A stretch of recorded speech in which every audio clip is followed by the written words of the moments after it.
let's talk. Yo, DJ, roll that beautiful champagne footage. For your invitation, Sham, to experience the clink, the chaos, and all of the empowerment secret you desire. There's a secret in the bottle, the bottle, the bottle.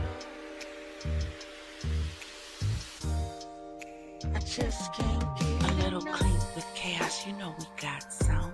Hella hood with class, baby, I'm 2-in-1. Come sip and savor so we can spill some. And if you lost your way, we'll leave the light on. There's a secret in the bottle, the bottle, the bottle. I just can't get enough. Champagne secrets. Erupted. Sit!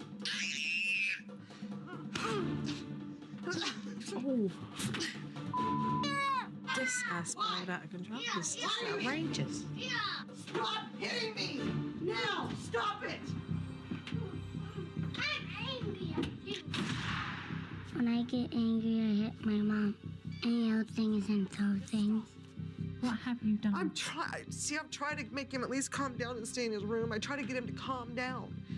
And a lot of times it just takes... Champagne gang. FizzFam, Confidante. Welcome to the Champagne City for another champagne conversation.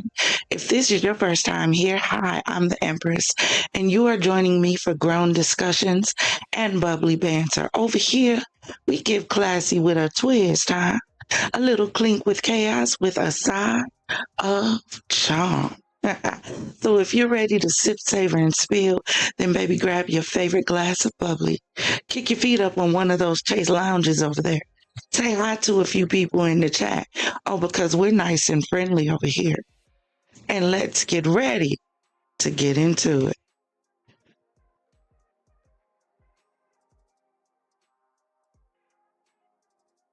Okay, I had to read something from YouTube. Y'all know how they get. You know, I can't react to nothing live. I start getting warnings, ever since we violated them robots. That's my story and I'm sticking to it. And just because YouTube tripping one of these days, we gonna have to go back and revisit them sex robots that we attempted to talk to. They got my channel a violation because I violated the rights of the robots, clearly. Because with Elon Musk on their side, the damn robots got more rights than we do. But this is part 2 of our show that we started on the other night. And we're going to do a quick little recap. And then we're going to continue where we left off because, baby, we need to get into these children. Because these children are in trouble. Hey, how you pronounce that?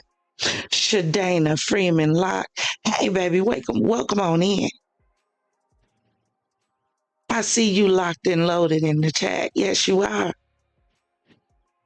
Everybody let me know you ready for the show. Drop some champagne glasses in the chat for me. Talk to me, baby. I talk back. I promise I talk back.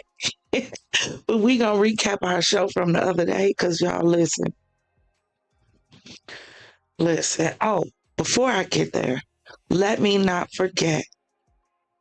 I need you guys to make sure. Oh, no. Hold on, y'all.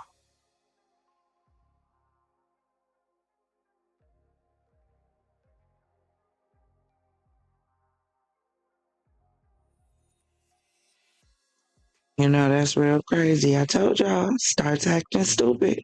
Anytime I start talking about them damn robots, my show start messing up. I can't make it up. We cannot make it up. Yeah, I got proof. My champagne gang in the chat will let you know. Every time we mention them damn it was the robots. And then we started doing a live on the aliens under the ocean. The minute I mentioned aliens and ocean, all of a sudden my live cut off for no reason at all. Just stop streaming. No warning, no violation, no strike, no nothing. Just in the middle of the show, I'm still talking because, I stream through OBS. All these scenes and this beauty that you see is set up through OBS. So I'm streaming through there. Just talking, asking y'all questions. Then I pause like I'm finna jump in the chat and see what the chat talking about. Y'all wasn't no chat. But my screen still said I was streaming. So, sex robots, because they backed by Elon Musk, who also backed Trump. So I think Trump might be attached to the sex dolls too, allegedly. That's my story and I'm sticking to it. So we can't talk about the sex robots. And apparently we can't talk about these damn aliens under the ocean. Because y'all know me, I'm going to do a deep dive. I want to know where they've been sighted at. I want to know how big. I want to know how deep. Where did it go? Because the government ain't going to keep playing in our face, not over here. Look, we thinkers and drinkers over here. No, we need to go down some rabbit holes and find out why the government is tripping and trying to hide stuff from us. Because I need to know if I could potentially walk out my front door and walk into and have a Lanodon.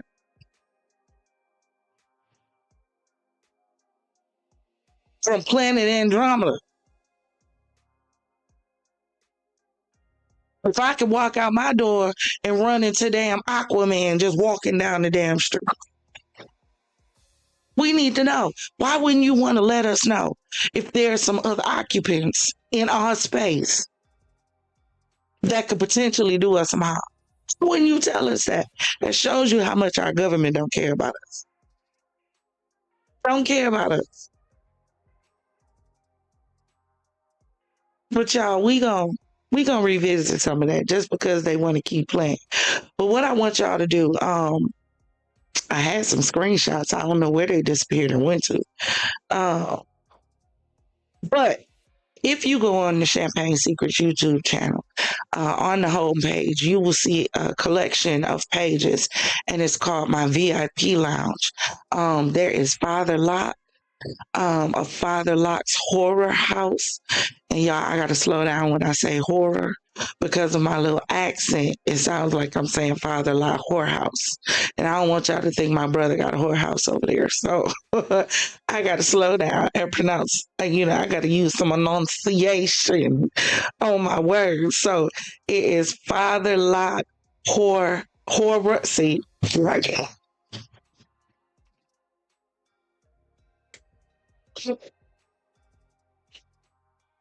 Let's try this again. Please journey on YouTube to our brother, Father Locke Horror House.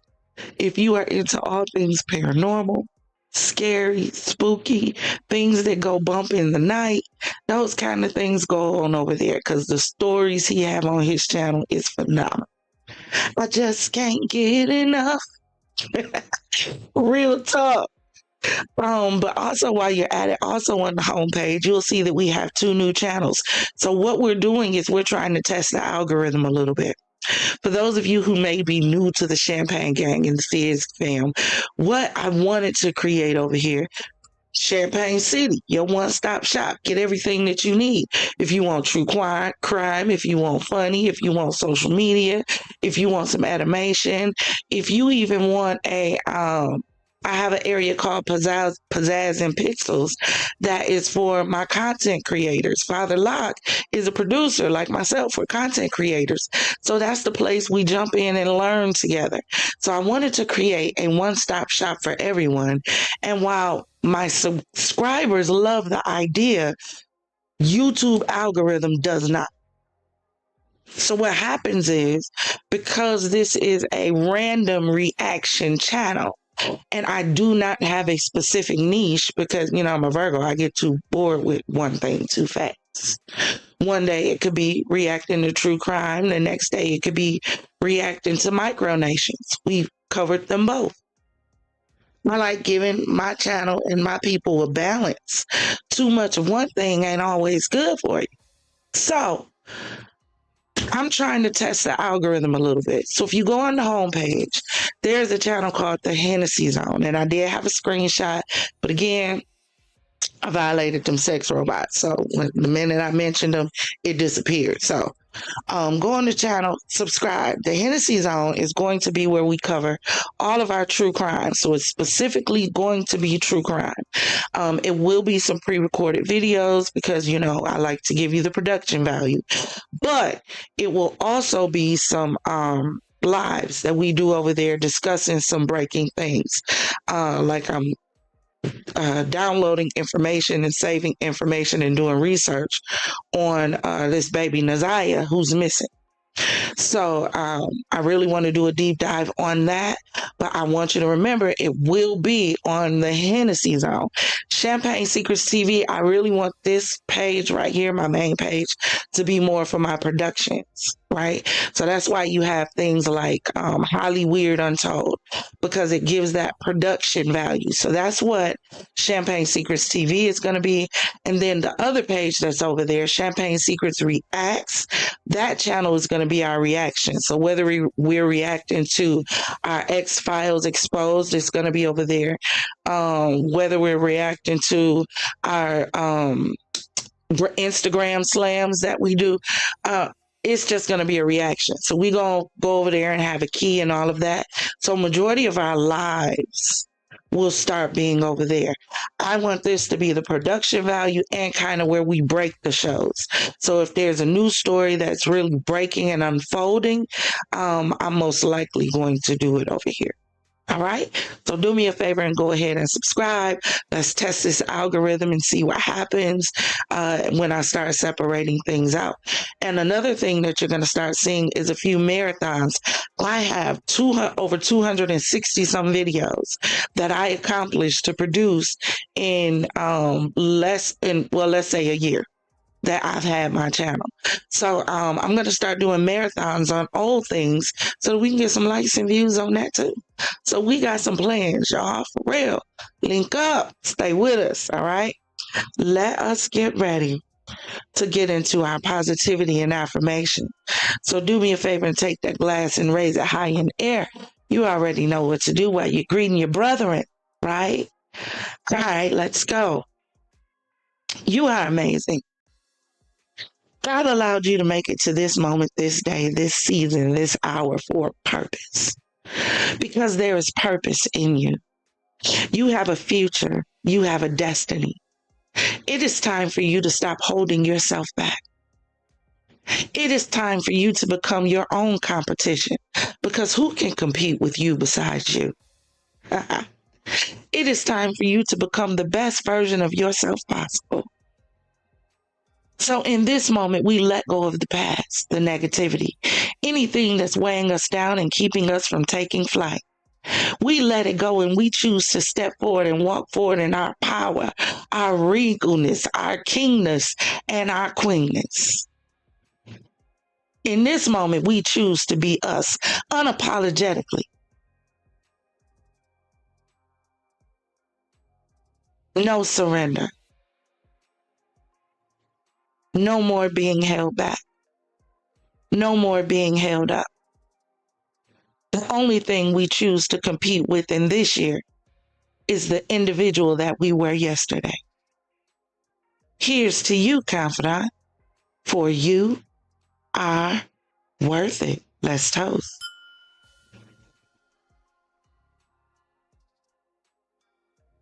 All right, my babies, let's get ready to get into it. Y'all ready for this little recap of what we covered the other day? And then we gonna get back into these kids, right? So we started off talking about Drake, and I don't care what anybody says, bro, I'm over it. I really want to know what happened to the rappers. I do. I want to know what happened to the rap industry, because when did celebrities and rappers become so soft? You a hardcore rapper, but you pillow, nigga. Like, for real. What do you mean? Bro, hold on. I cannot make this up. Y'all know the other day, I was thinking about Drake and this song Drake did. Hold on, let me find this song. Hold on. Oh, 1 second. Because I put these clips in here. Let me start. Here we go. Here we go. I want to know what happened to this Drake.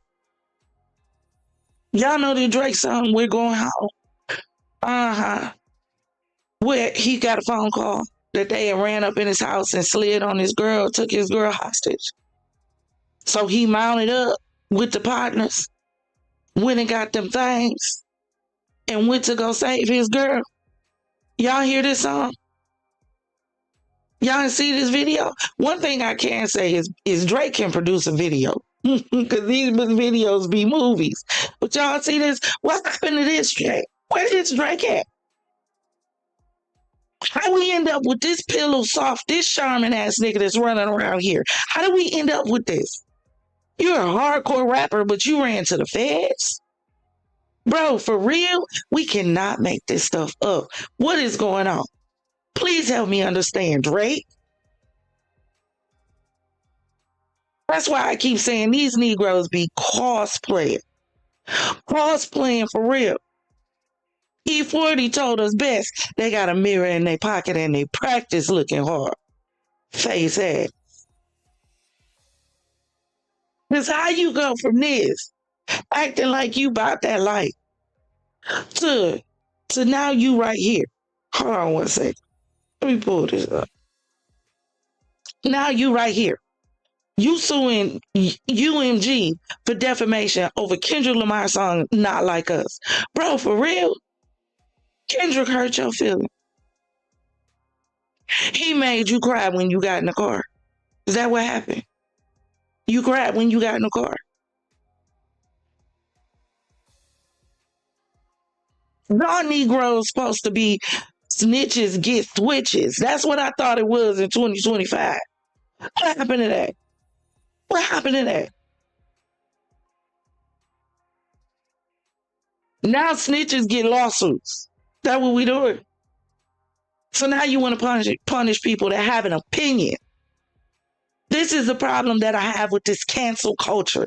This is the problem that I have with this new generation who feel like they want to dictate what everyone says, what everyone thinks, what everyone does. This is the problem because this is what it creates. You feel like somehow you got the right to control how someone feels about what's going on between you and somebody else.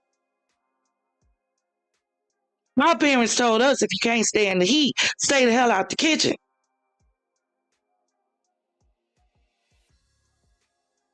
So now you got a problem with people reacting to Kendrick Lamar, Not Like Us. But if it would have just been the whole world reacting to your video, you wouldn't have had a problem with it. Boy, please, this is real pillow soft for me. This is charming. This is angel soft. I'm starting to be concerned. What happened to the rap industry? What happened to it? Man, I remember back in the day, I was a Scarface fan. Now the funeral is over. You don't play with me. I never seen a man cry. Please. What happened? Somebody drop in the comments to tell me what happened. Where the boys go? 2024, we saw more lawsuits from celebrities. And I said the last video, I did a whole video. Are celebrities getting soft? Yes, they are. Soft. Pillow soft. They so emotional. Just no emotional intelligence at all. No balance at all. No coping skills at all. You're supposed to take that to the music. Handle that in the studio. But you run into the court. You allowed these reactors to make money off of defamation song and you didn't block it with copyright.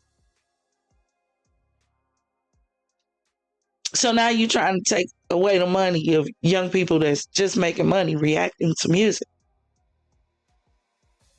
You trying to stop they bag because Kendrick put yours too hard. Child, please. Drake, get it together. The door. So then, we got into this whole TikTok ban thing, right? Hold on.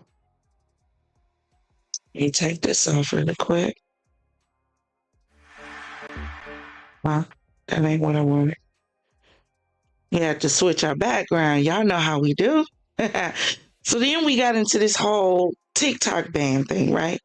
And the whole fact that, and did y'all know? Hold on one second. I need to see if I uploaded it.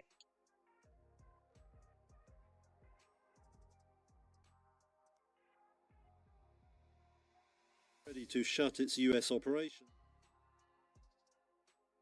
Nah, I don't think I uploaded it, but that's all right. Let me show y'all how quick we can do this real quick.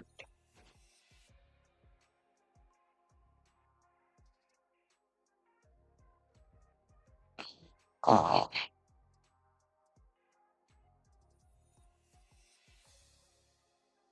Talk to each other in the chat and be nice for a sec. Because y'all got to see that.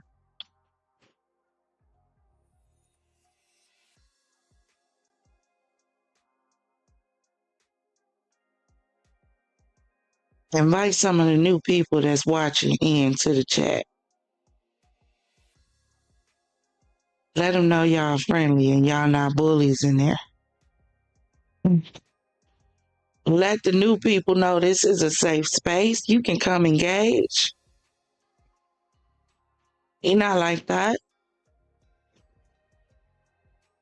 Okay, here we go. Down. Y'all see this?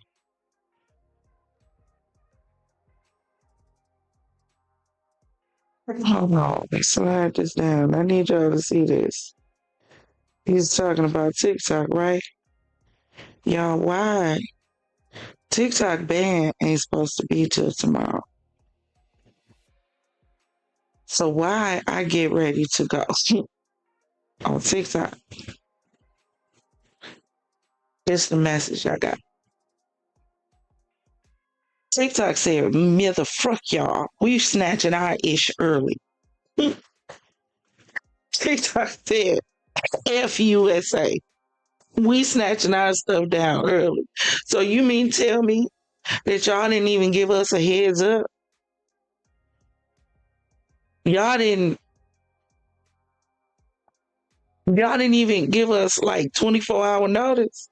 Y'all I'm just progressive one. Bro, hold on a second. Cause y'all gotta see this. Do y'all know how much laughter TikTok brought me? In probably one of the darkest times of my life. Being able to go on there and seeing some of the foolish stuff that people were doing. People making you laugh till your stomach hurt. Now, mind you, there was some foolishness on there. There was also some educational stuff on there. There was so much educational stuff on there that I wanted to take my diploma and give it back and tell them, let's try again. Because clearly, I don't know nothing. Clearly.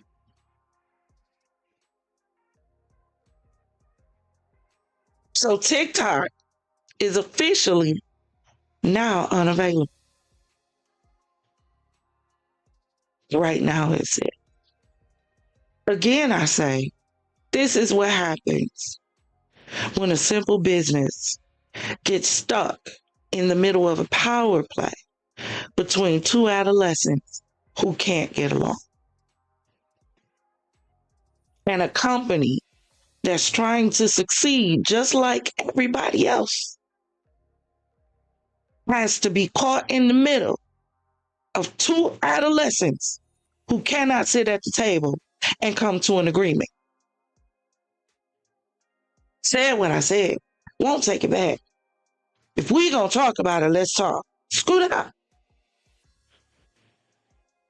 All this foolishness we got going on, all this damn war all over the place is what happens when adults cannot get along. They tell you to be mature, but they don't exhibit in front of you the same maturity that they want to see from you. How dare our presidents, our governors, our senators, how dare any of them stand in front of us and look at the stuff going on in the world, even the violence, and say, how dare y'all? Excuse me. Then turn around and do the same stuff. Where's the lead by example?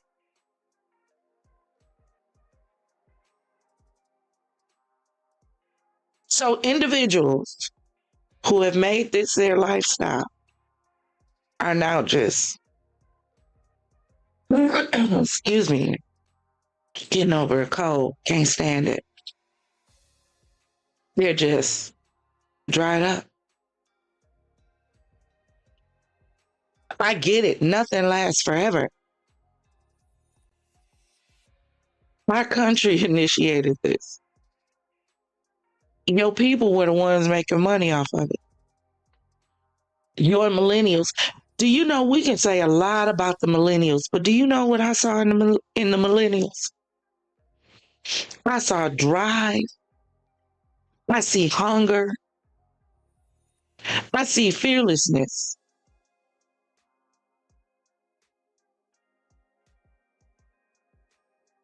I see a group that refused to accept no.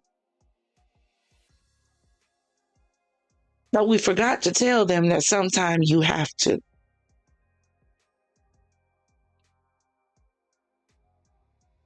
Mm-hmm. And how can we tell them that? This is what they see. This is so much bigger than just TikTok. This is showing you what happens when grown people can't get along. It shows you that the one who's generally hurt is the one who's powerless to do anything about it. TikTok was up against China and the US. How were they going to win?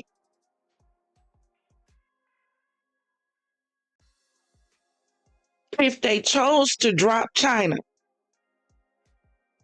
they would have lost the Chinese algorithm, which is what made TikTok a superpower in the first place.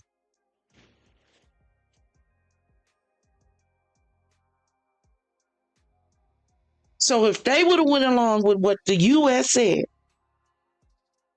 they would have lost everything that made you want to be on the app. How are they going to win?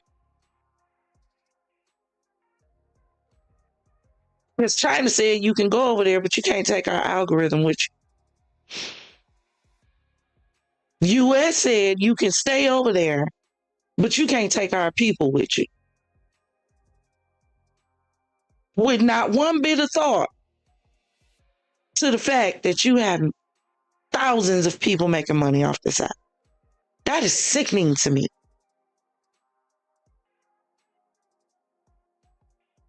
I just don't know why the United States don't boycott the government. I said it.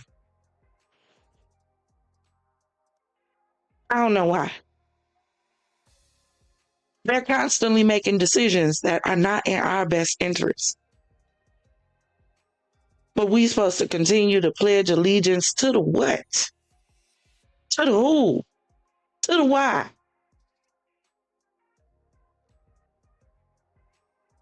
So, my beloved TikTok is gone. For now. Maybe it'll come back. Maybe it won't.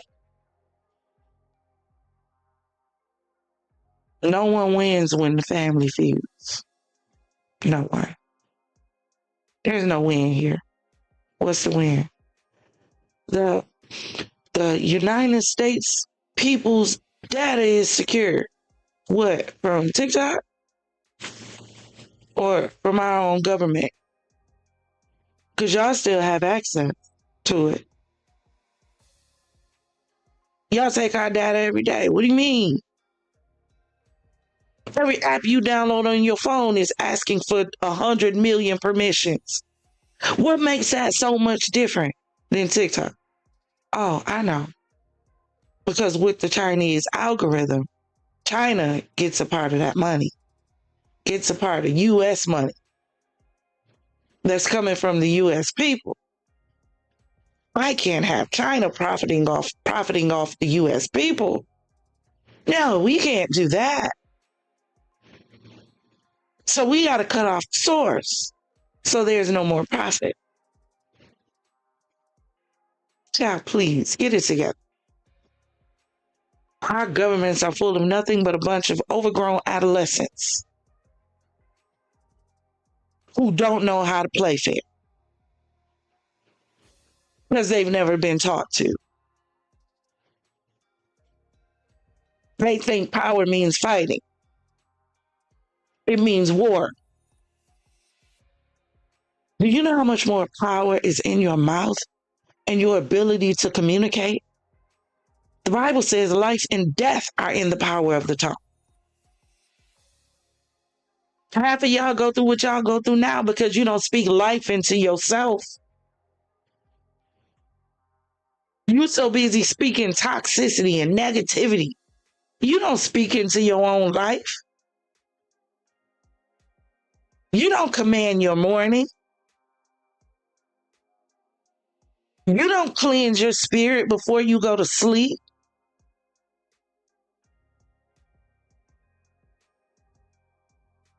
I don't know how I got there, but thank you, Holy Spirit. Needed to be said, so I won't take it back. I won't.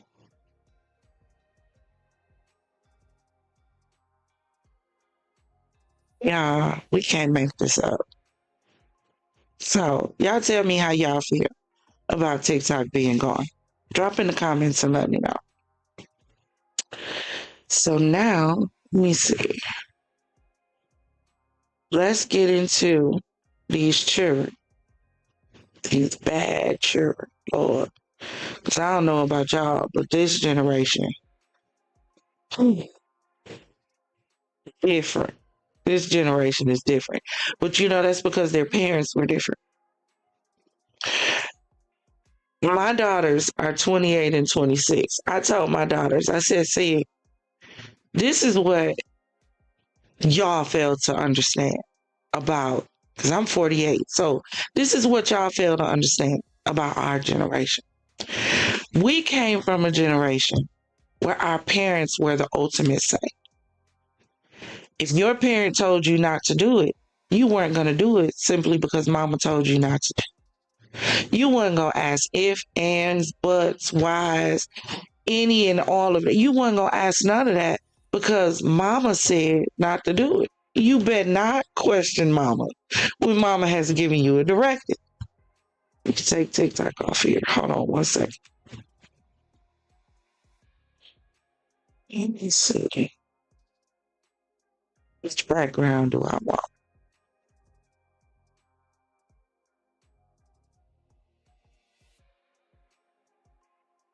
See.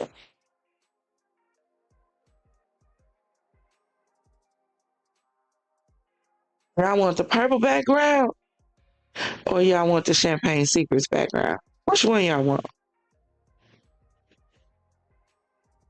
A purple or a champagne glass?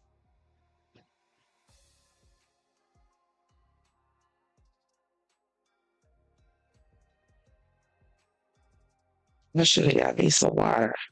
I'm finna wait. I need to grab me some water, y'all. I will be right back. Give me 1 second.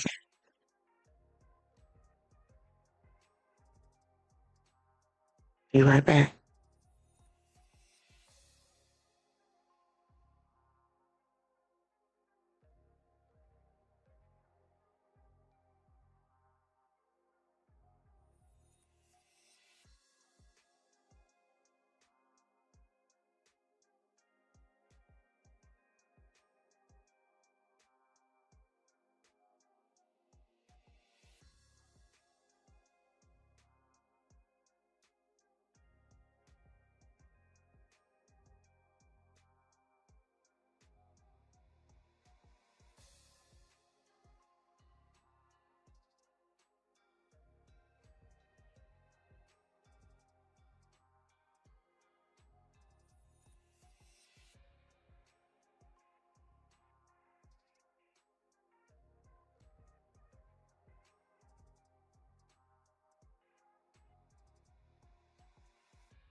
We back.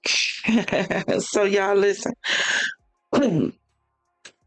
Y'all know we've been talking about these children and whether or not the issue is parents, is the issue the system, or is the issue just the children? So we started talking about it. We cut off because we was right around the 2-hour mark. So I really want to get into it because y'all listen, our babies are in trouble. Y'all hear me?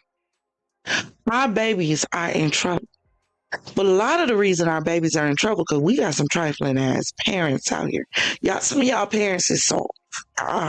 Some of y'all soft. So like I was saying with my daughters, I let them know. See, y'all are the show me generation. Y'all don't believe, as the old folk would say, fat meat grease. No. Y'all don't believe stuff is real till stuff get real. See, that's that generation, that 25, 26 era. See, our generation, all our parent had to do was tell us, don't you go down that street 3 blocks and to the left. It's a giant hole down there. You're going to fall in it. You're going to die. My generation ain't even going to go down that street. Not 1 block, 2 block, or 3 blocks. We going to walk over about 2 blocks, walk up 3 blocks, then walk around completely avoiding that area. That was our generation.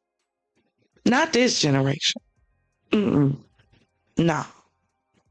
No. This generation like Jack, they want to climb the beanstalk. They gonna go up the street 3 blocks and turn to the left just to see if there's a hole up there and they gonna fall in it and die. They gotta test the algorithm. They're not the generation that understands that experience is not the best teacher. Learning from the experiences of others is the best teacher. I don't have to go through what you went through in order to get the lesson from what you went through. No, I ain't got to do that. I don't have to repeat your test in order to get a testimony. No, Lord, give me a different testimony. I don't need to go through that. I already seen where that road leads to. Why I need to go down. Well, see, everybody don't think that way. Y'all don't. Y'all want to test the waters. Y'all want to sit back and believe, but it's not going to happen to me. You different. Y'all the generation that it's a shootout going outside and you want to stand out there with your cell phone. That's y'all generation. Y'all want to get as close to death as you possibly can without actually dying. That's y'all generation. But here's the problem. It starts as babies. A lot of this stuff that we think is so cute is setting our children up for failure. Not to mention, we have a system that is assisting us in setting up our children for failure. The system don't care about your kids. If the system cared about your kids, the system would have more things going on to keep your kids out of trouble. Do you know how easy it would be for cities to put on quarterly city youth basketball explosion tournaments? Do you know how easy that would be for the city if they cared about the kids? Do you know how easy it would be for the city to decide, you know what, we're going to have a boys boot camp where we bring as many boys as we can get up and teach them about cars, teach them how to change a tire before they leave, make it a summer program.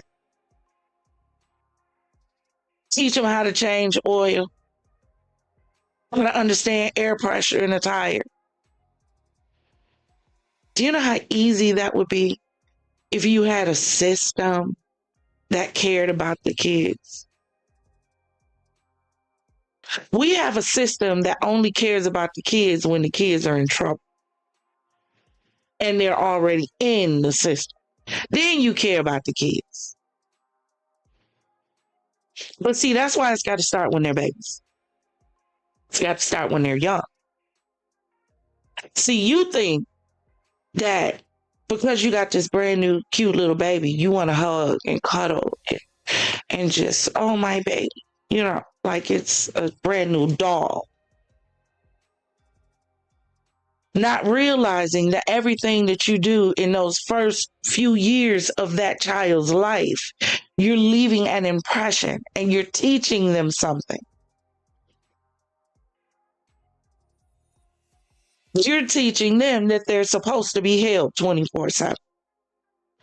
So then when you put them down, what do? They cry. Then when they start crying, you do what to stop them from crying? You pick them back up and start the cycle all over again. Guess what the baby just learned? The baby just learned, if I cry, I get picked up. Oh my God, Empress, you're so dumb. Babies can't think. Babies don't know. Think that if you wish. That's why they continue to do it when they become top. Because at that point, it's embedded on the inside of them. If I scream, if I cry, I get what I want. Because that's what I'm used to. That's what's always been done. So why is it going to be, would it be any different now? So we're going to get into it. Drop in the comments. Let me know what you think. Even if you say you disagree, it's cool, but be respectful. Because we do respect over here. It's okay to disagree, but there's a respectful way to do it. Right? So you be nice, I'll be nice. But let's get into these kids. Don't be fearful of him, he's 5 years old. Just grab hold of his hands and put him into that spot. Okay, you're in time out. Come on. No. I warned you. Sit him back up, he will do as he's told, and tell him why. I warned you once. How dare he do that to you? How dare you do that to me? I am your mother. He'll dig into her arms, the back of her arms, and, he's drawn blood. It's just unacceptable, and he hasn't tried it on me yet. Whatever I can do, I'm not going to allow it. You will stay here for 5 minutes because of your attitude. Okay, come away. Show him that you're unhappy with that.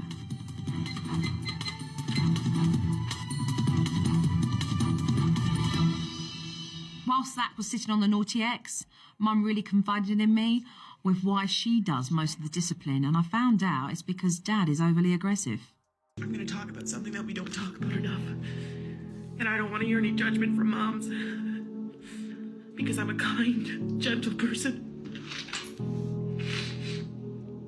And I never even talked back to my mom growing up. And if I ever did, oh my gosh. My kids beat me up. They beat me up. My 7 and my 5-year-old beat me.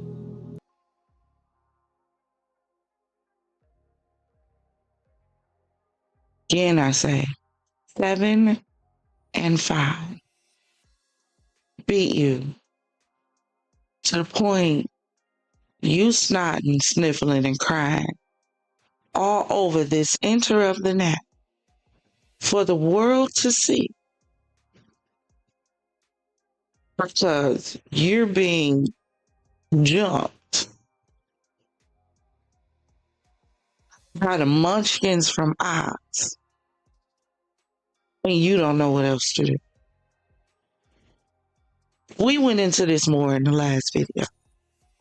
It was worth repeating because there's more stories like this on social media. TikTok was full of them.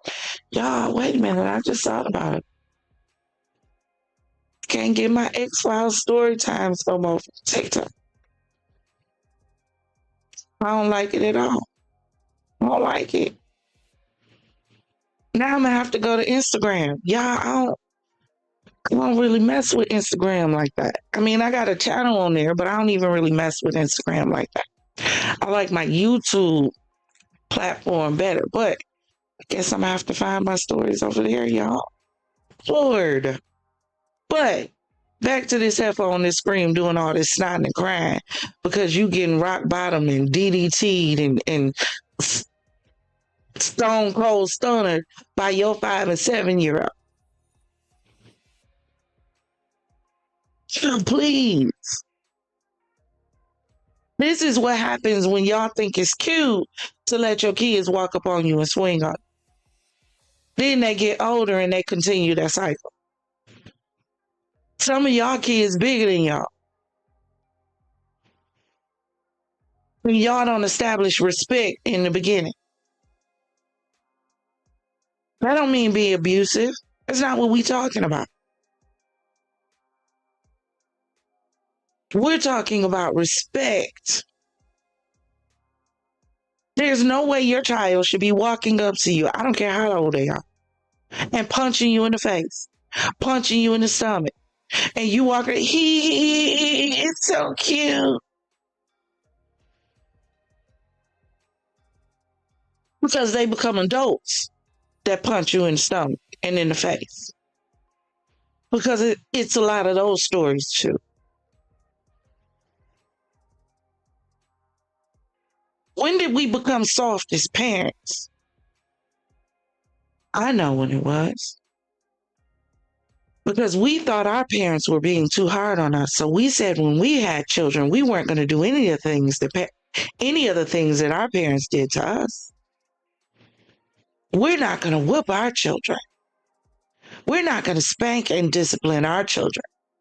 We're going to sit them down and have nice conversations with them. Yeah, because that works.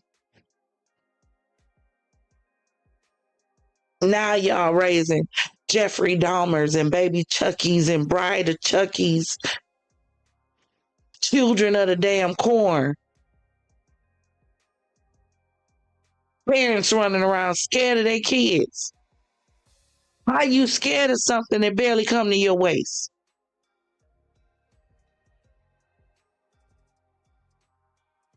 When you just laying there and taking it?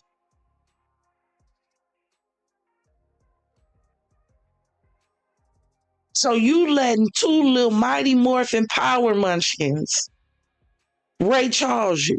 Because clearly that's got to be what's going on.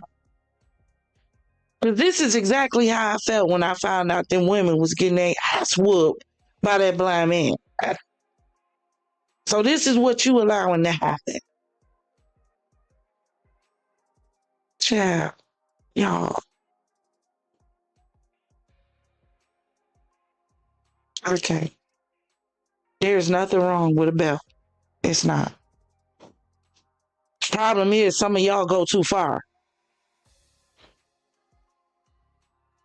That's why people think, oh, every time someone talks about grabbing a belt, they're being abusive. No, because some of y'all don't know how to act. Some of y'all parents should have never given birth. Should have never procreated. Because these babies are suffering because of it. Stuff like this. You crying and all of this in front of your kids, letting them know they got the upper hand and control.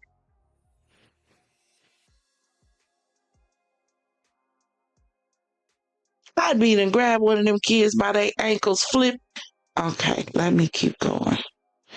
Today I was kicked in the chest, slapped in the face, and punched in the jaw for trying to get pants on a kid to go to school. The issue is there was no discipline we're allowed to give back. I've tried timeouts. I've tried taking things away. I've tried removing all the screens from the house. I've tried taking away privileges. I've tried taking away extracurriculars. I've tried reasoning with them. I've tried putting in their rooms and taking everything out. I have tried reward systems. I have tried just telling them how much it hurts Mommy's heart. But I'm still getting beaten every day, not a little bit. Bruises on my back.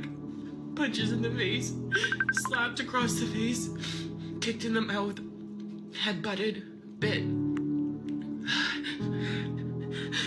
For something as simple as, hey guys, get your clothes on, we gotta get ready for school. My kids have more than I ever dreamed of as a child. They have more love than I ever received as a child. They're still allowed to sleep in bed with mom. They have more toys than I could have ever dreamed of. They have loving parents that get along. We co-parent well. We do everything right. I try to make sure they get book fare, they get special lunches, they get pizza days, they get everything. I try, and I'm a single mom, and I have no money, and I'm doing everything. Everything is for my kids. I haven't bought something new for myself in fucking 5 years since I got divorced. Everything mine is either out of my dad's storage locker he buys or... See, this be your problem as parents too. Exactly what she just said. Everything's for my kids. I try to get them everything. How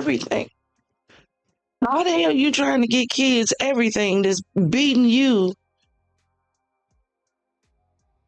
like you a slave and they master? Because y'all don't know, y'all be too scared to take stuff away from these kids. That's the problem. You scared to take their game system. You scared to take their phone. You scared to take their tablet. You scared to take the door off the hinges. Because what do you mean slamming a door in my house? What do you mean?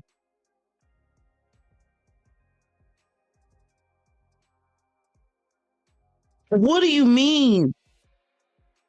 You got beat up because you tried to get them up and get them ready for school. What are we doing for real? It's y'all. It's not the kids. And you look at some of these kids when they get older, and you look at some of their rearing and how they were raised. Stuff like this. And it's not all of them. Because some of these kids come from good homes and still choose to do what they want to do.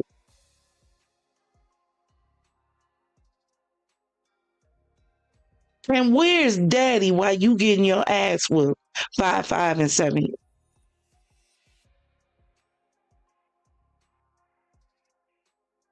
And you just what? Let them stop and go on about their day? Go watch TV?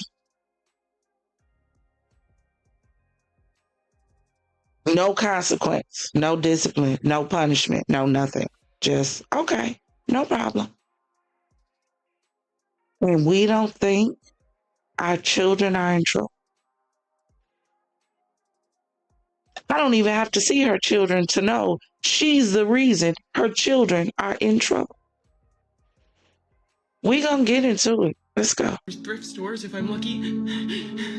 Because if I ever have extra money, it's food or whatever they need for school. And I'm getting punched in the face for asking them to get dressed. I never laid a hand on my mom because I knew what would have happened if I did. And I know I'm not alone. I know I'm not the only mom dealing with this. It's been 4 years of me every morning dreading this moment of trying to get my kids ready for the bus because I know I'm gonna be told I'm dumb, I'm a loser, they're gonna beat me up, they're gonna hate me, and I'm so tired of dealing with it. When we were little, we got up, we got ready. What happened? What happened? I'm so tired, I just don't know what to do. You ain't tired.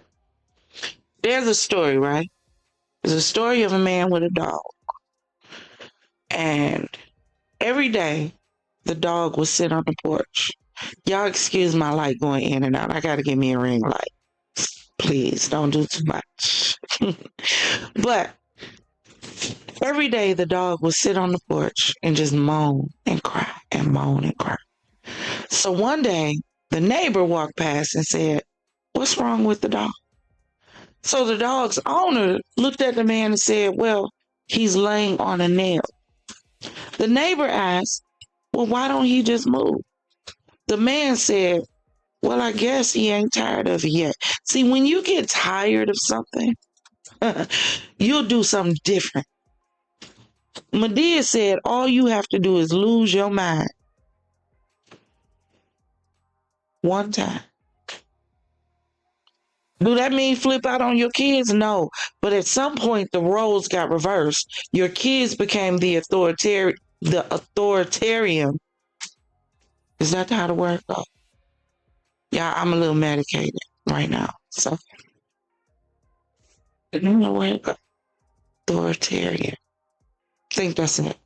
Your kids became the authority. Let's just say that. And you became the weakling in the situation. You ain't got no power. You ain't got no respect. You ain't got no authority.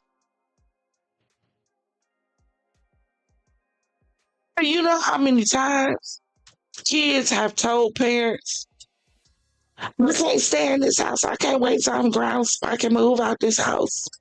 Mm-hmm. I bet that's all you better say. Don't do too much. Don't say too much. Hey, do y'all remember this one? I can hear you thinking it, but you better not let it come out your mouth. Anybody have any of them kind of mamas? Them kind of parents? And mama knew exactly what she was talking about because in our head, in our mental, oh, we was going through it. But we dare not let it come out our mouth. When did you lose respect with a 5 and 7? That they felt like it's okay to punch, hit, and kick mama. Again, I say, we some pillow ass parents. We are. We fluffy as hell.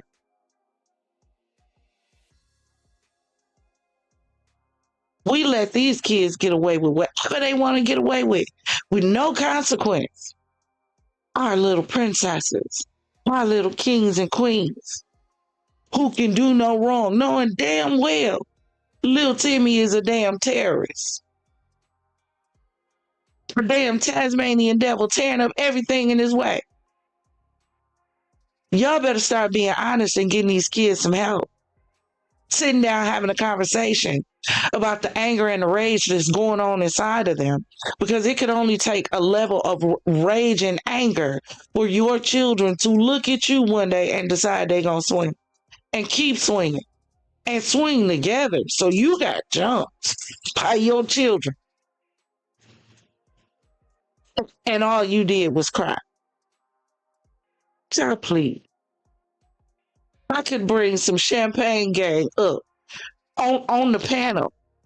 I could bring some visitors up on the panel to tell you how to handle this situation. It don't take rocket science.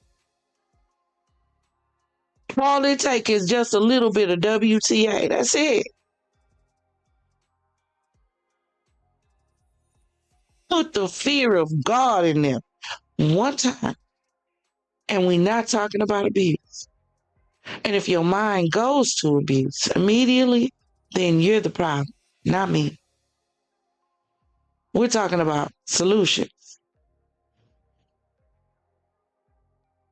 And the solution is this mother needs to regain control of her household and her children because she has none. But do you know why she has none? Because she has no control over herself. She has no emotional intelligence of her own. So how can she teach it to her children?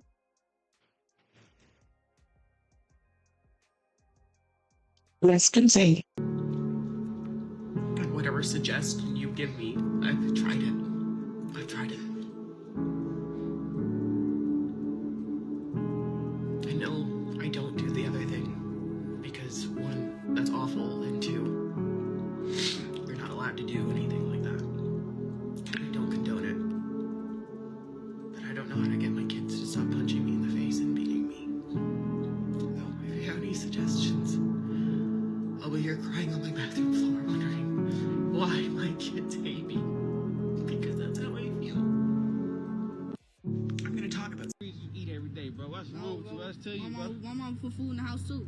What? No, she don't. Your Yes, mama don't she pay do. not a bill in here, little boy. What's Yes, wrong with you? Man, your ass tweaking. You don't scare me. You remember what happened last time? I don't remember shit, little boy. Stop playing with me, bro. That's why you gotta get out of my career, bro. Where your mama at? Call your Bro, mama. you remember what happened to your house last time, bro? Call your mama, bro. Alright, bro. You stealing this shit. Call your mama, Who bro. stole what did I You remember? I'm not gonna keep doing this with you, little boy. I'm too grown for this, bro, boy. I don't like you, bro. Bro, I don't like you either. You Now you don't gotta get out of scare my me, career, bro. bro. You gotta get out of my career, bro. You keep thinking you tough like you something like you like the rest Okay, of if I these think of little what boys. you gonna do? Like the rest of these What little you boys. gonna do? You ain't out here. You're not on What nothing. you gonna do? You're not on Who spends this much time going back and forth with a kid? And I'm not saying this to defend the kid. As an adult, as the leader, as the grown person in the situation, how is it that you spend this much time having this kind of a conversation with a child? Your child. He talking to you real greasy like he in the street. Like he about that. And these kids wouldn't know what to do if they really got in the street and had to deal with the street.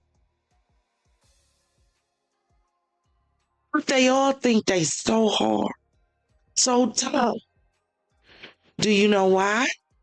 Because when they was running around the house acting like little thugs and gang members, you thought it was cute. Mm-hmm. Now it's not so cute anymore. But there's nothing you can do. One thing you have to remember about children. When children hit about the age of 12 years old, they're set in their ways. Whatever wasn't corrected before 12, you in for the ride of your life. Because that's that pre-adolescent stage. That's that pre-period hormonal stage. That's that when our parents used to tell us, you smelling your piss stage. You want to test the algorithm stage.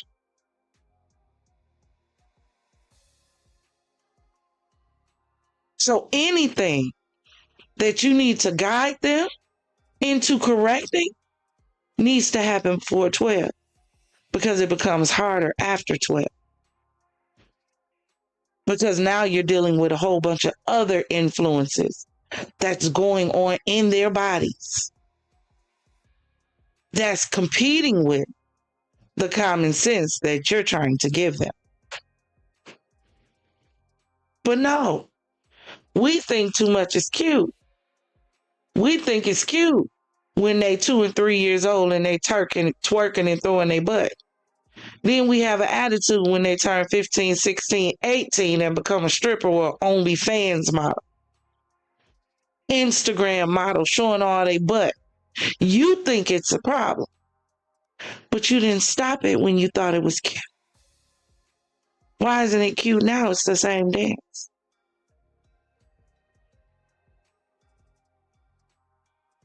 There's perverts that's going to look at your child at 16 to 18.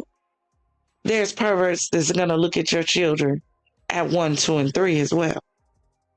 Why you think it's cute. You keep trying to follow up What behind these other boys. What you gonna do? They out here for real. You're not out here for real. You're not out here for real. What You keep thinking boys? you're not out here for real, bro. Stop trying to act tough, because you're not tough, bro. Man, you stay talking about school. I don't like school, bro. I'm finna drop out. You finna drop out. Man, I can't wait, bro. I don't know why your mama left you with me, but man, look at bro. Man, look, I this don't not know it, why bro. either. I don't like you. But I'm steady paying for. I'm the one put a roof over your head, clothes over your back. And you sitting there talking about you don't like me. No, bro. What? I don't like you, bro. What? I don't like you, dude. What's wrong with you, boy? Don't say shut up to me just now. I'm talking to you. Give me the phone, Scarlett. Give me the phone. What are you doing? What am I doing for you about phone, Scarlett? Give me the phone. Shut up. Who are you talking to? You. You just said shut up to me just now. I'm talking to you. He just spit on me just now? Yes. Are you out of your freaking mind? Do that.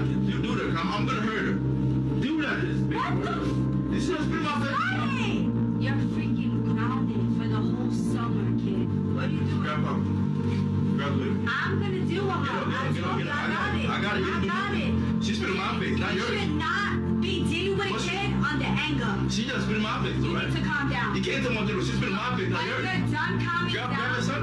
hold on, because we're screaming everywhere. Grab your son, though. I'm gonna grab it. She spit in my face, not yours. I understand, but That's a disrespect.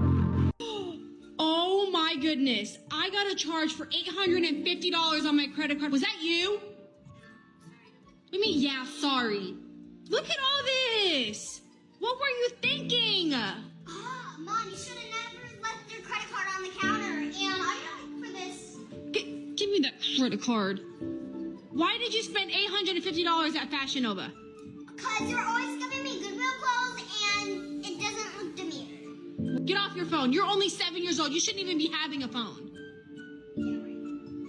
Oh, the 7-year-olds in my school have There's so much wrong with these last two videos. Number one, my kid spit in my face, spit like hot tool in my face because you got an attitude.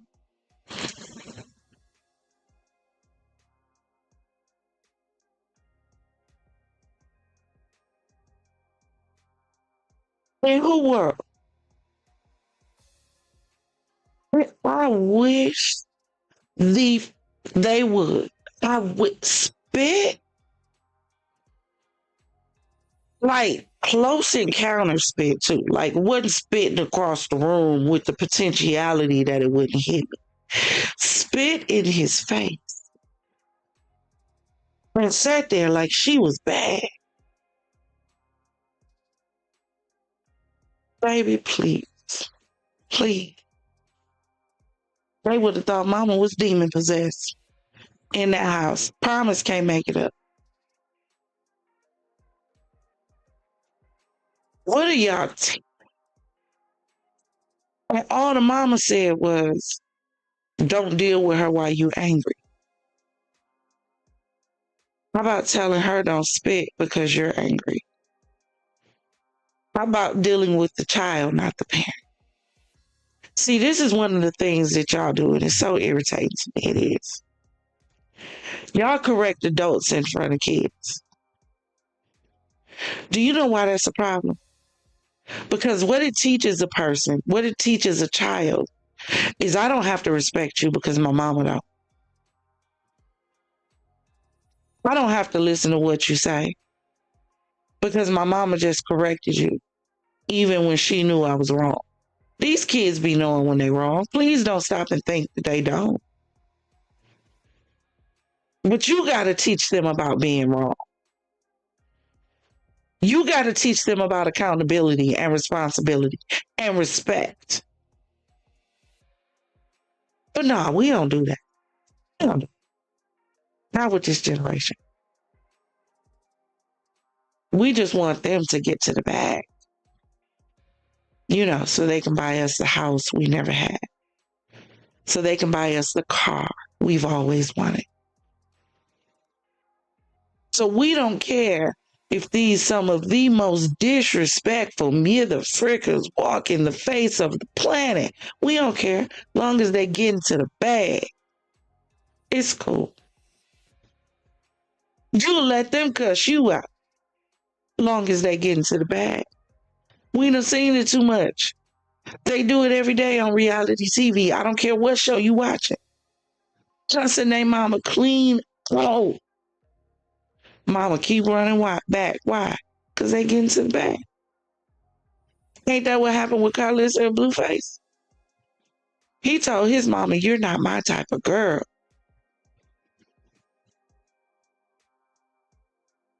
I don't mess with you. But she was cool with it because it helped her get to the bag. She was able to secure her own show through a beef with her son on another show.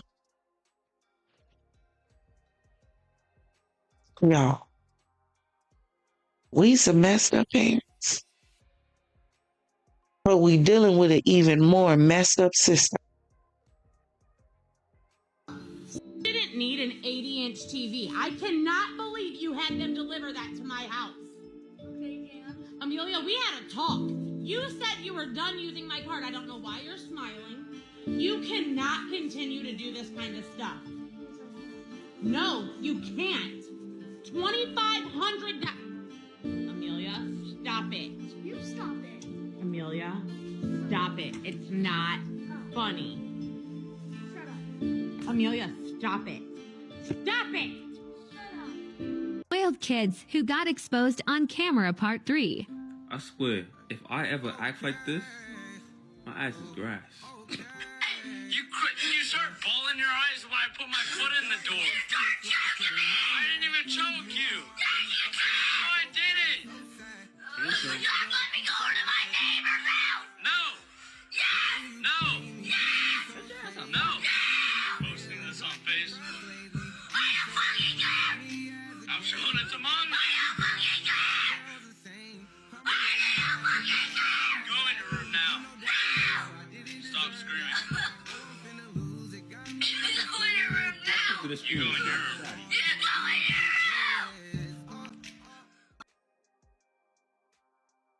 room. We don't think our children are in trouble. This is how he responds emotionally because he was taught to respond this way emotionally, whether it was by TV, whether it was by the games he played, whether it was by what he's experiencing in the household, or whether it's by what his parents are allowing and refusing to put an end to. This is a taught behavior. And if it's not stopped, it will turn into the behavior of a teenager. It'll turn into the behavior of a young adult. It'll turn into the behavior of an adult with unbridled rage. We wonder why we have so many adults running around with unbridled rage, who, when they get upset, feel like the only option is to take someone else's life. Well, when Lil Jaquan was 6 and 7 years old and was screaming to the top of his lungs, telling you what he was and wasn't going to do, you didn't do anything. And a lot of y'all started to adopt this foolishness called gentle parenting, where, we don't want to spank our children because that's abusive. That's the old way of doing it, and it only creates more violent beings when you spank your children. According to whom? A lot of us got whooped, got spanked. We weren't child abused. Again, because I got to keep repeating this. We're not talking about child abuse. We're talking about redirection. So nothing wrong with hitting a child's hand when they try to touch a hot stove. Nothing wrong with that. That does not teach a child to become a serial killer. But let's get into these gentle parenting fails. Since y'all wanted to try gentle parenting so much, check this out. Kids ain't getting shit for Christmas. They show their ass all year, so they don't send a shit list. They gonna be looking crazy on Christmas Eve, cause it ain't gonna be shit up under that tree. Had me running back and forth to that school, getting smart with teachers telling them what you ain't gonna do. Thought it was a joke, but let's see how funny it's gonna be when you don't see shit up under that tree.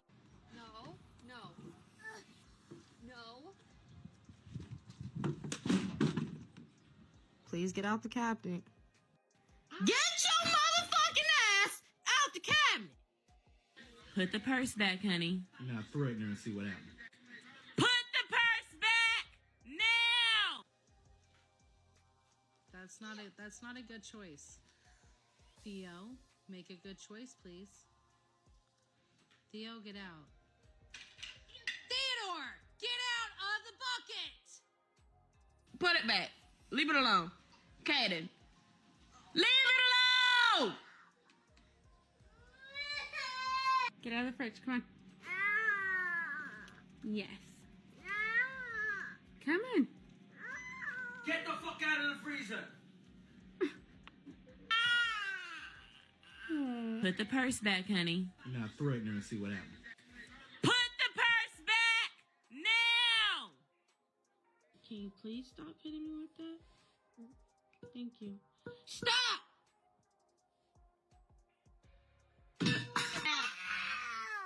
You have to sleep. No, I want bed. You're sick. No, I'm not. You're sick. No.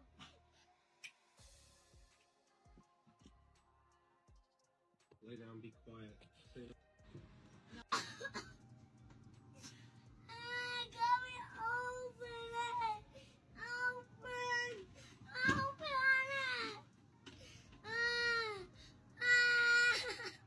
Are you ready to be nice? No. Okay, we're gonna sit out here until you're ready to be nice.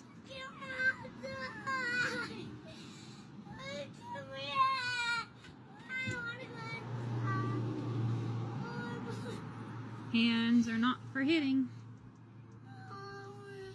When you're ready to use your inside voice, you can talk to me. Laura Lane. Hey. Can you use your inside voice? No. We don't need to yell. Hey, no. Hands are not for hitting. We don't throw stuff. Let's be nice. I want to go inside. Well, we can go inside when you're ready to be nice. Hands are not for hitting. I don't like that. That hurts. You need to keep your hands to yourself and be nice.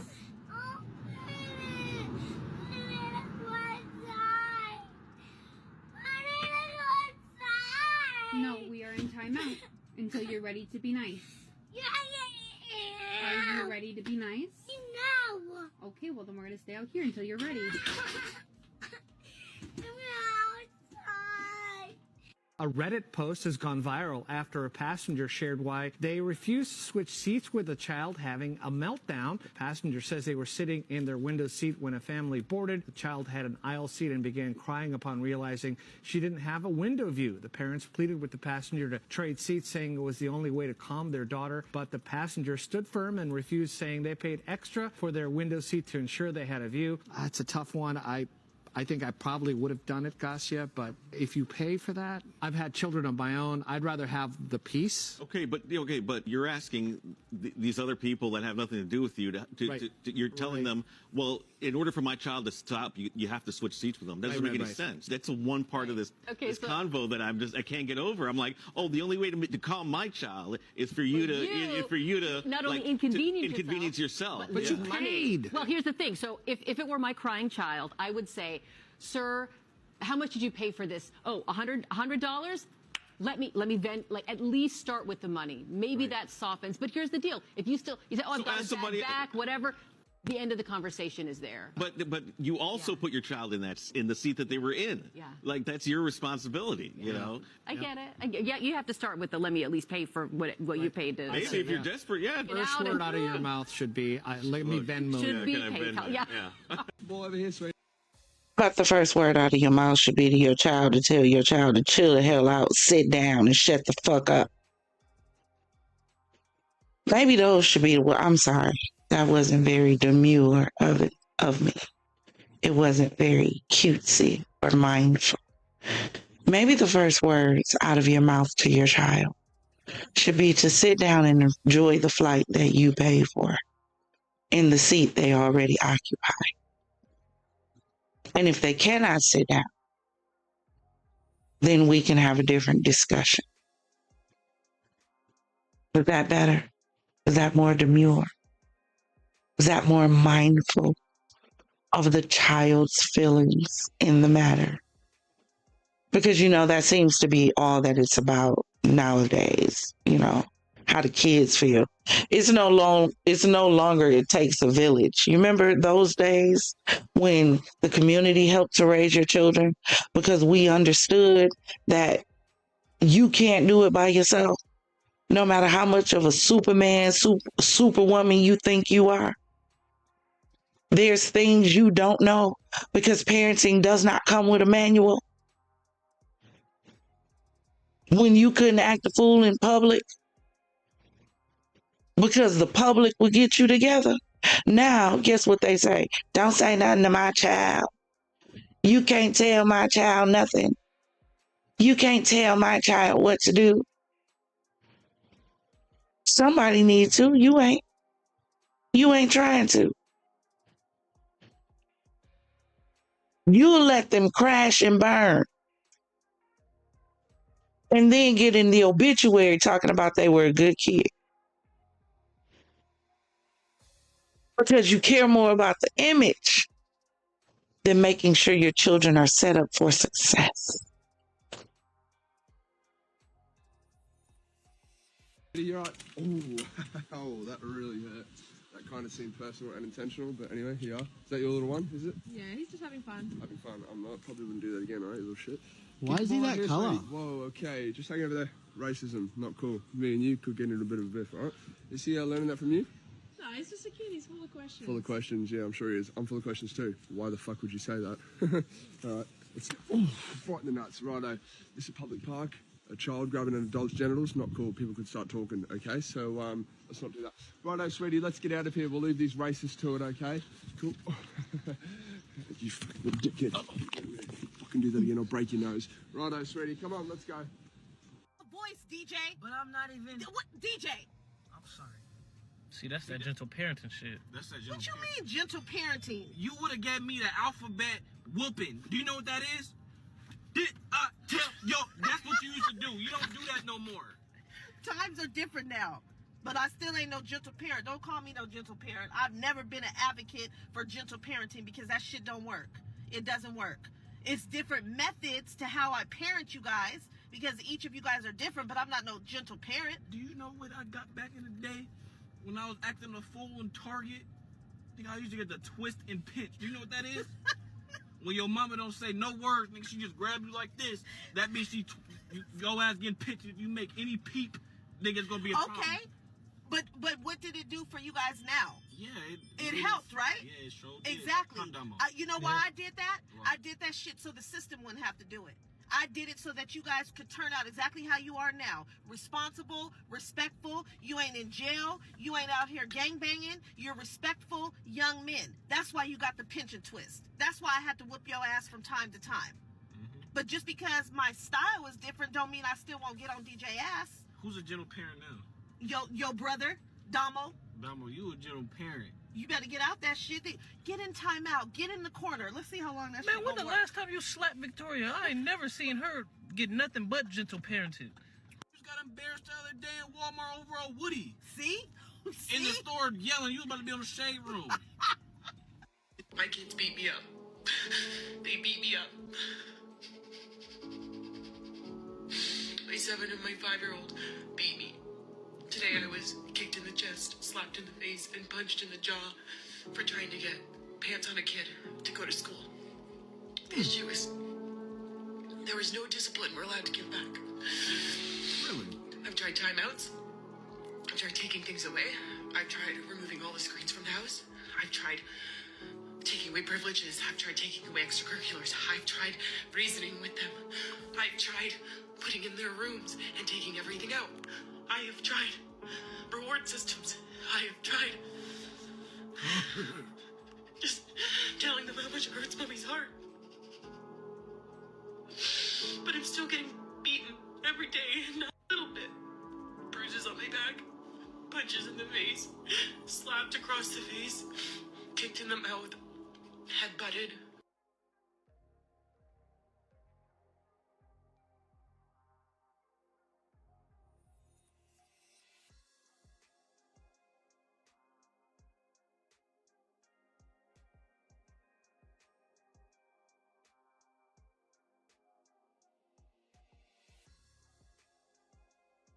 So I saw this video of this mama, right? And she said that her 5 and 7-year-old beat her up. Yeah, like she was boo-hooing, biting and snotting. Saying her 5 and 7-year-old beat her up. Ain't no fucking way.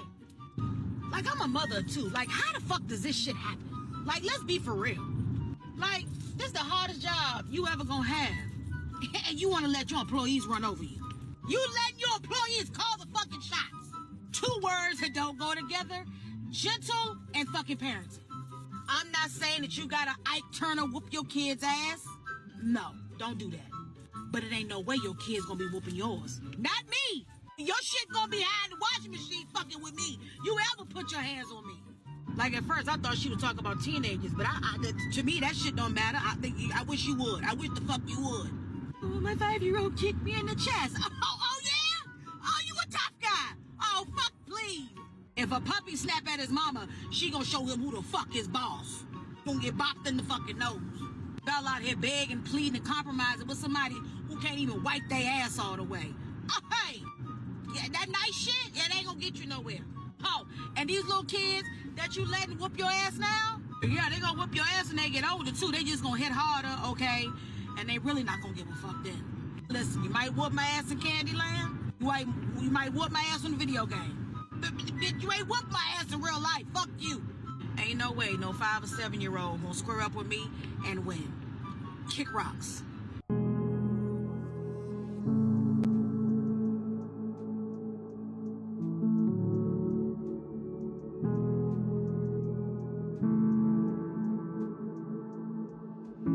If I ever hear you, if Candace ever tell me anything like you gave him it some respect, you know what I'm gonna do? You know what I'm gonna do to you? Huh? Well, I'm gonna whoop that butt. You understand me? I'm gonna come over to the house and whoop it. That's what John needs to do. You need something on your butt because you're too fast. You understand me? And you're gonna have to start listening to grown folks. John is a grown man, okay? And you start treating him like that.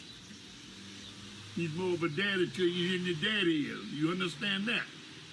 When the last time you seen your daddy? Yeah. Well, when the last time you seen John? Well, you better start appreciating him, boy, because that pissed me off when Candace tell me that you don't respect John. That's what I'll be doing Saturday after I should be resting because I don't feel good. I'm gonna be returning all these kids fucking shit. And I need to hit her in the head. Because this motherfucker don't know how to clean up and listen. So the only person that's getting Christmas in here is my baby. Because I'm fucking tired of these kids. I didn't ask they ass to keep my shit clean. They motherfucking asses don't want to fucking clean. So all they shit is gone. I'm returning all that shit. So come along with us to do all this fucking return. Because that motherfucker keeps stealing shit. And I'm fucking tired of your bitch ass. Problem. I don't agree with no parent calling a child out of their name at all.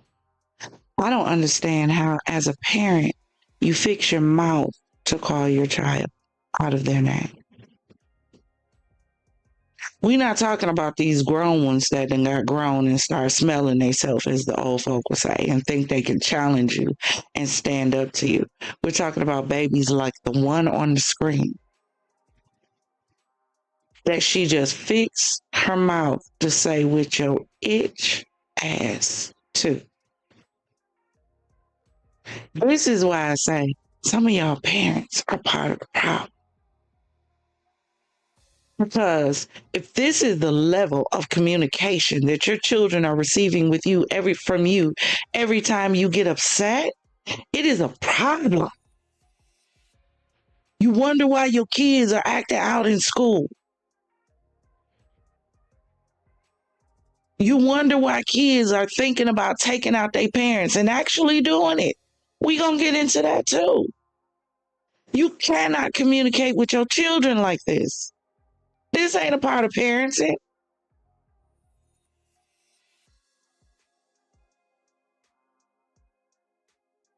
Hold on 1 second. I need to post this comment because I absolutely agree.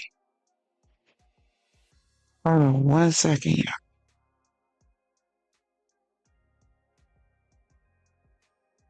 Yeah. Ultratron said parents are to blame. If they don't listen, they don't get taught. They didn't get taught. Your priority as a parent is to give your children guidance, discipline, love, instruction, direction, boundaries. Teach them communication. Teach them social skills. That starts at home. But if this is what they're getting at home, you wonder why this is what they do in public. Public is always going to echo home.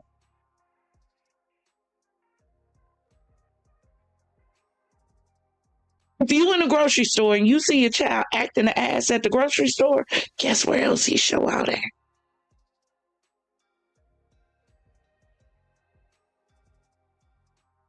Guess who ain't teaching them boundaries and discipline? So some of y'all some punk ass parents. Some of y'all are the reason why these kids behave the way they do. Not all. But some of y'all are the problem. And recorded it, Culture Tribe. And posted it. As if this was cute.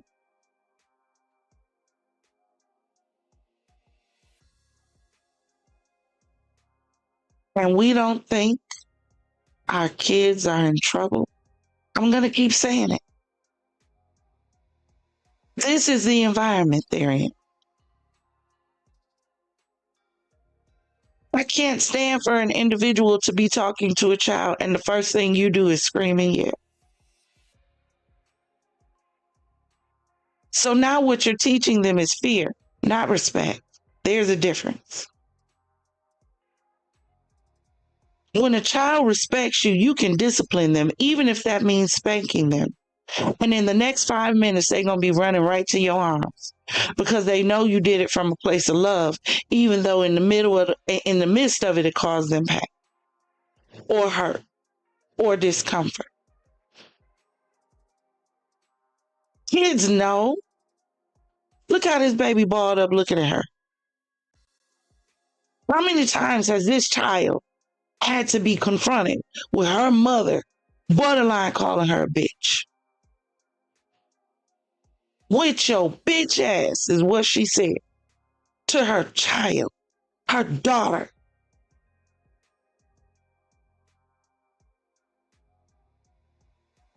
You cannot be mad when they start behaving like what you named them, what you called them. Because remember, life and death are in the power of your tongue.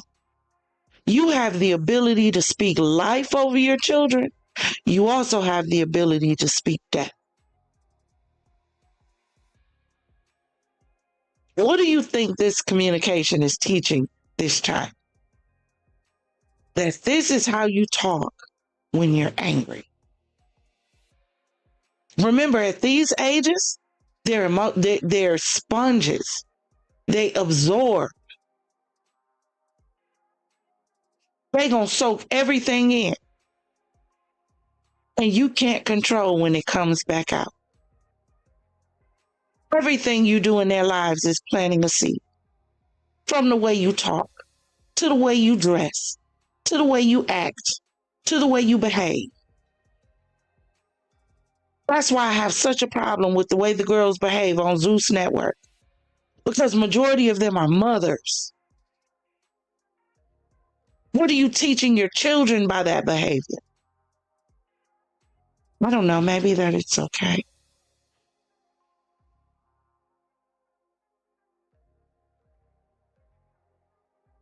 That because this is your child, she deserves to hear you talk like this to her. The children should hear you calling them mother frickers all day long.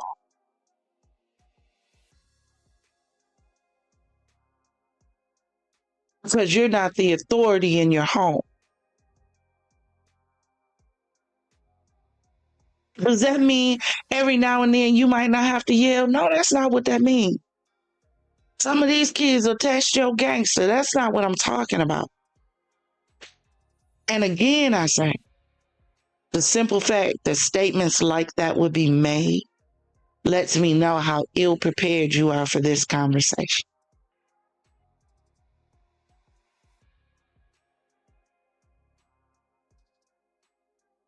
Because this is sad.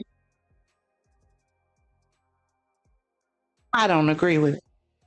Will never agree with it. Y'all gonna learn. Y'all two bitches gonna learn. So as y'all can see, yesterday I was fucking pissed off with my kids. I was so pissed off, like literally, I was just like, I'm so done because they just don't listen. I'm about to cancel Christmas on everybody's ass because they just don't listen. So I had to be calmed down by my mom. That's why I didn't finish the video, because she had to calm me down because I was about to take all that shit back. So I did take some of that shit back to the store, I ain't gonna lie, because I was like, you know what? I overdid it this year with these kids. I don't need the money back. Like, I feel bad. I still got all the money in my purse, okay? And I low-key feel bad because I'm like, fuck, I know I fucked up when I was a kid, too, when it was around Christmas time as well. Shit, I fucked up a lot when I was a fucking kid. But the one thing I just didn't do was not respect 100% of my mom's boundaries. My kids just don't realize everything I sacrifice, like, for them. I do everything for my children. I literally am like a single mom, taking care. And yes, like, I do have help with my boyfriend and stuff, but I am still a single mom at the end of the day. So if I don't do it and make it happen for my kids, then nobody else is going to make it happen for my kids. He can care less about what happens with my kids. Did I help y'all understand something? That is not a flex. It is not a flex to say you sacrifice everything for your kids. Do you know why it's not a flex? Because that's what you're supposed to do. God gave you stewardship over those babies. So you're supposed to sacrifice for them. You're supposed to think about them before you think about yourself. Because they're your children that God gave you stewardship over. So it's not a flex as a parent to say, I sacrifice everything for my children. You're supposed to make sure they're okay. We're not talking about electronics. We're not talking about TVs and video games and all of that. We're talking about sacrificing to make sure your children have the basic necessities. That's a requirement. It's not an option. So why do we keep announcing it to the world like we just did something big? We just ended world hunger. We just ended the homelessness issue. We just figured out world peace because we sacrificed everything for our children. You're supposed to, mama. Whether daddy does anything or not, you're supposed to. Because that child came out of you.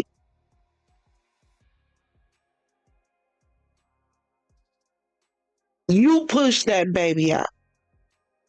And it's up to you to make sure they're okay and successful. How you gonna do that, calling them out their name? Like, yeah, I'm stuck on that because, please.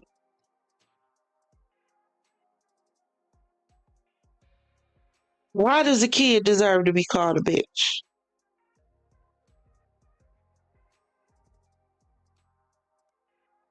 Because you mad. I mean, he does help a lot. I'm not going to sit up there and put him down, but at the same time, it's not the same as if they were your kids, you know? So, I'm just like, really just kind of like stressed out.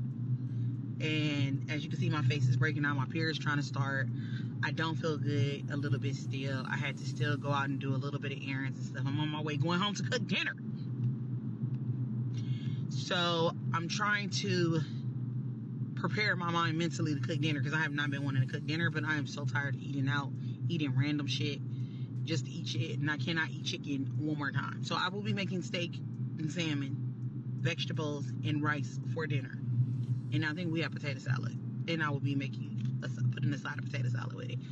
But I'm not trying to tell people to cancel Christmas on your kids. Like, don't do it just because you seen me do it. It's just like, literally, I'm tired of my kids. My kids have stressed me out the whole entire year.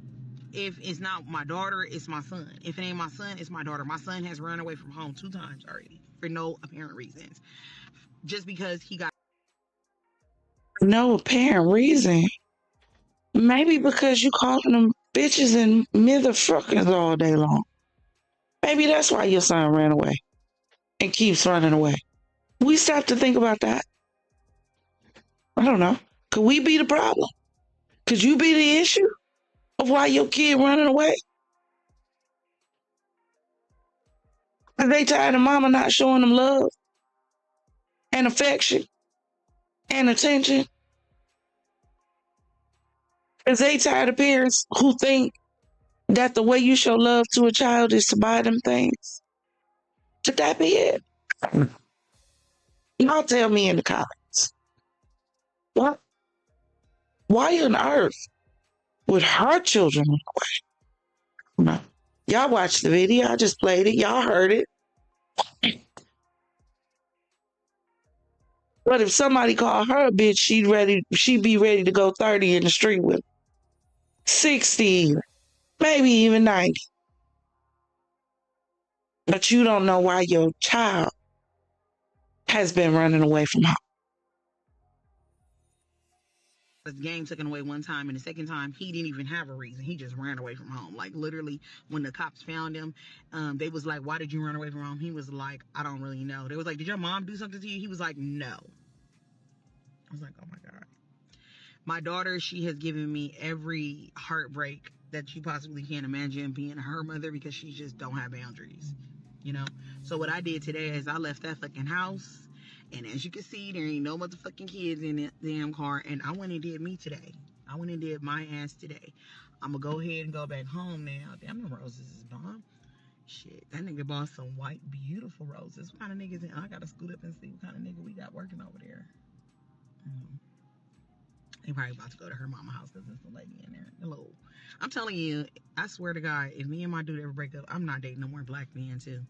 I'm gonna give me another race man, because they just not they know how to treat you right and shit. You know, I don't care. Even when they go see your mama, shit, they might be killers and everything, but at least my mama gonna get some damn flowers before we all die. Shit, you know. What's up, Dad? Can I borrow your car? Why you looking at me like that, Dad? Dad. Your mom told me you raised your voice at her today. Man, I ain't raised my voice at her, man. You hungry?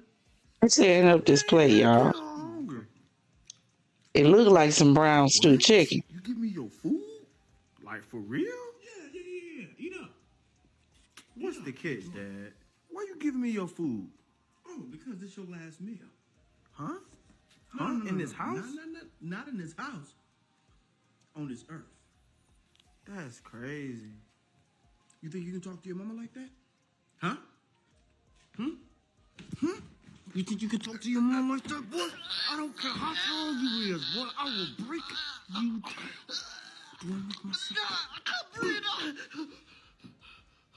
Now let that lady tell me that you disrespected her again. I swear. I'm sorry, Dad. Give me my food. I'm sorry, Dad. Boy, go clean your room. No.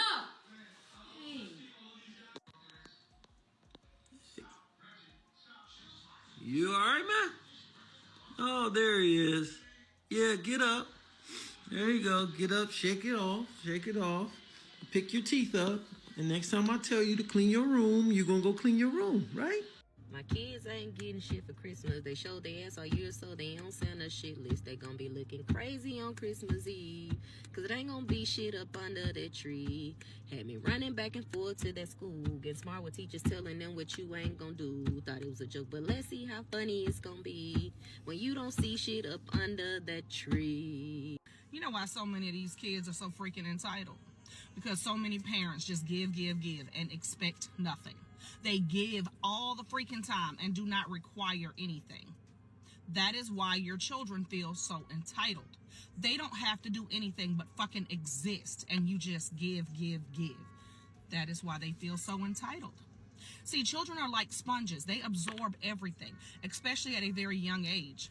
So when you just give just because they exist, they feel like the rest of the world is supposed to do that, because that is what you have taught them, that all they have to do in this world is exist, and nothing else is required.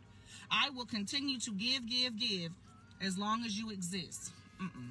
That is not how life works. They are never going to get in a relationship, a job, a friendship, anywhere where anyone is going to just continue to give just because they are there, that they exist. You are messing them up. Your children are supposed to know clear boundaries, what is expected of them, what is required of them. They should be required to contribute to the household, and I'm not talking about financially, but they should be able to just contribute to the household, contribute to their well-being. They should have chores. They should have things they're supposed to do, and I'm not talking about things that they should be rewarded for. I'm talking about things that are required. School is a requirement. Good grades, a requirement, and I'm not saying you have to have all A's, but you have to do your best. Doing things around the house, contributing to the household, those should be requirements.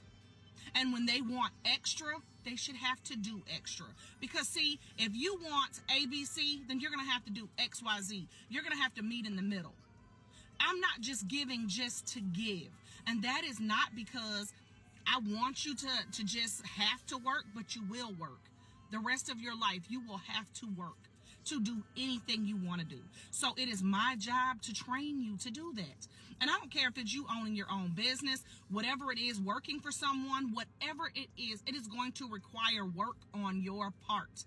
So as a parent, it is my job to show you that when you want something, something is required from you. You have to do something to get what you want in life. So parents, if your children want, and you just give, and you set no requirements, no boundaries, no nothing that they have to do to get it, they're going to be your responsibility the rest of your life. They're going to depend on you and expect you to give the rest of their life, because they're not used to working for anything. They were never required to do anything except exist.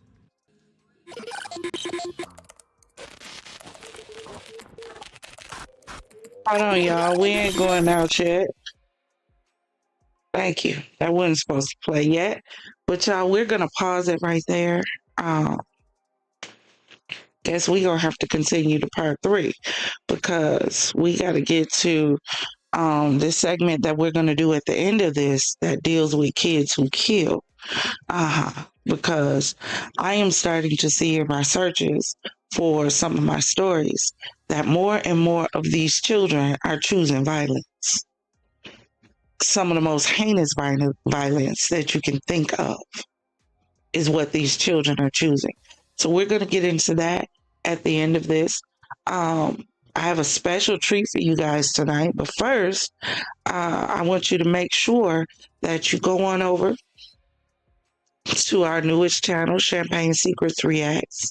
Our next live reaction will be on Champagne Secrets Reacts. Again, if you were not here in the beginning of the video, I let everyone know that this channel, Champagne Secrets TV, is going to be more for my productions, more for my shows that's created, like Hollywood Untold, where I can give you that production value. Champagne Secrets Reacts is going to be where I react to social media, react to stories that's dropping. Champagne Secrets TV is also going to be where I drop new stories. So that's going to be our original stuff. And then we'll be reacting to it over here at Champagne Secrets Reacts. I need to make sure that I figure what's going on with this algorithm. So we're going to play with it a little bit and see what happens. So you're going to see more videos drop. Make sure you have your notification bells on for both Champagne Secrets TV and Champagne Secrets Reacts. And while you're at it, please head on over to the Hennessy Zone, because baby, that's where we're gonna be covering our hard topics. You know, our true crime stuff that's going on in the news, stuff that's going on around the world. You know, stuff that make you say, pass me the Henny. Over there, our saying is Henny me. Yeah, those kind of conversations are going to go on the Hennessy Zone. So please make sure you go on over there, hit that subscribe button, and also hit the notification bell so you'll be notified when we jump into whichever sector we jump into for another show. And to close us out on tonight, I have our newest episode of Holly Weird Untold. So go ahead and refill those glasses, and I need you to check it out for me, right? Confidants. Always remember, if it doesn't cause you to elevate, it's causing you to depreciate. Now raise those glasses, clink, and let's drink till we meet again. Ta-ta.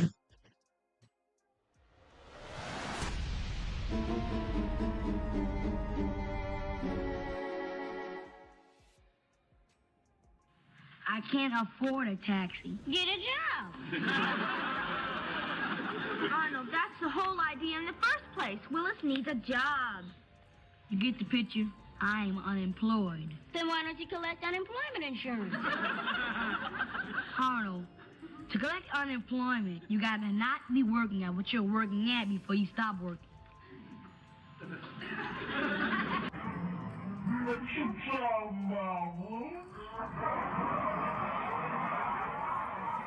He was more than just a sitcom star. He was a pop culture phenomenon. At just 10 years old, he became one of the highest paid child actors in television, a beloved figure in households across America. But while his on-screen character, Arnold Jackson, brought joy and laughter, the real Gary Coleman was living a life far removed from the wholesome, happy facade we grew to love. Behind the scenes, Holly Weird's greed, exploitation, and manipulation turned his success into a nightmare. This is the untold story of how the industry's darker side consumed the childhood of one of the world's most beloved stars. Welcome to Behind the Stardom, a child star in a twisted spotlight. Born in 1968, Gary Coleman's journey to stardom wasn't like most child actors. He was adopted by Edmonia Sue and W.G. Coleman, and at a very young age, it was also discovered that Gary suffered from a congenital kidney disease that stunted his growth. By the time he was cast in Different Strokes, he was already facing health challenges that most children never have to endure. His small stature and boyish charm made him perfect for the role of Arnold Jackson, the cheeky, lovable orphan adopted by a wealthy family in the hit sitcom. But the very thing that made him a star, his size and childlike appearance, was the source of his lifelong pain. By the age of 12, Gary Coleman was earning a staggering $100,000 per episode, making him one of the highest paid child actors in television history. But for Gary, the wealth and fame meant very little. His health continued to decline, requiring frequent dialysis treatment and numerous surgeries. Yet,